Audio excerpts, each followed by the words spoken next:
નમસ્કાર મિત્રો, વિડીયોમાં તમારું સ્વાગત છે। જી હા મિત્રો, અત્યારે હાલના મોટા અને મહત્વના સમાચાર સામે આવી રહ્યા છે। તો મિત્રો, સમાચારમાં વાત કરીએ તો બિહારના કટિહાર જિલ્લાના કોઢા પોલીસ સ્ટેશન હેઠળ રાષ્ટ્રીય ધોરીમાર્ગ નંબર 31 પર શનિવારે સાંજે થયેલા માર્ગ અકસ્માતમાં અત્યાર સુધીમાં 13 લોકોના મોતની પુષ્ટિ થઈ છે।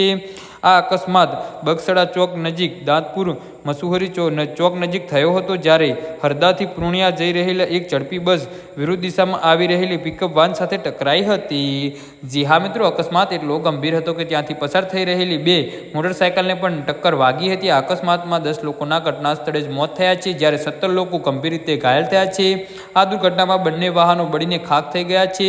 રાષ્ટ્રપતિ દ્રૌપદી મુર્મુએ અકસ્માત પર દુઃખ વ્યક્ત કર્યું છે અને સોશિયલ મીડિયા પર લખ્યું છે કે બિહારના કટિહાર માર્ગ અકસ્માતમાં લોકોના મૃત્યુના સમાચાર અત્યંત પીડાદાયક છે।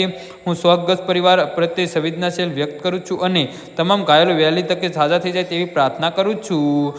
જી હા મિત્રો, તો આના વિશે તમારું શું કહેવું છે તો નીચે અમારી કમેન્ટ બોક્સમાં જરૂરથી જણાવજો અને અમારી યુટ્યુબ ચેનલને સબસ્ક્રાઈબ કરવાની ભૂલતા નહીં। ધન્યવાદ।